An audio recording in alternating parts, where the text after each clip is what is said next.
మీరు భవిష్యత్తులో చట్టసభలోకి వెళ్ళే కాడవు. తమ్ముడు చెప్పే ఏది రేపు రాబోయే రోజుల్లో పర్సెంటేజ్ పెరిగితే ఆ పెరిగిన దాంట్లో మాకు ఏమన్నా అవకాశాలు చూడాలన్నా అంటున్నారు. అరే పెరిగే దాంట్లో ఉండాల్సిందే, ఉన్న దాంట్లో ఉండాల్సిందే. ఉన్నదంటే అరే ఉన్న 15లో 1% రాలేదా? అదేదమ్మా ఉన్న 15లో 1% అయితే వచ్చింది కదా, కేటాయింపులు అయితే 1 జరిగింది కదా. మరి ఉన్న 15లో 1% వచ్చినప్పుడు 19లో 1% ఒకటి రావడానికి పెద్ద ఇబ్బంది ఏంటంట? ఆ సమయం సందర్భం వచ్చినప్పుడు మీ అన్నగా నా వంతు పాత్ర పోషించే పెరిగేదాంట్లో రావాల్సిందే, ఉన్నదాంట్లో రావాల్సిందే. పెరిగేదాంట్లో రావాల్సిందే, పెరిగిన దాని ప్రకారం వాట రావాలి, ఉన్నదాని ప్రకారం కూడా వాట న్యాయబద్ధమైన వాట రావాల్సిందే, అది పొందాల్సిందే.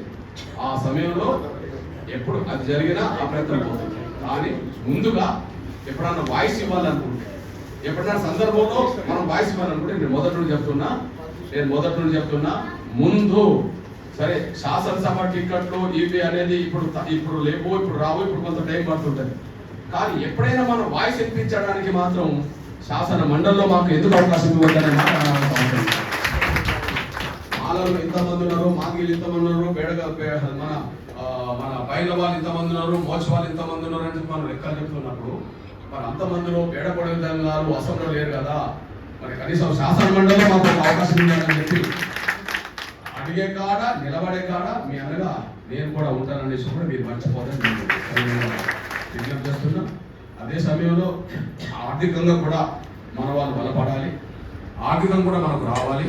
ఓకే, ఎస్సీ కార్పొరేషన్ నిధులు ఉన్నాయి, ఆ నిధులు ఎంతో కొంత దళితులకు అందుతుంటాయి. కానీ ఆ స్థాయిలో మన వాట మనకి ఇంకా దక్కుతున్నదా అంటే నాకు కొంత అనుమానమే.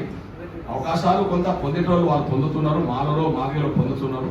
పేడపొడుల జంగాలు కొంత ఆర్థిక అవకాశాలు ఇంకా రాలేదు. రాని సమయంలో మనకు కాంగ్రెస్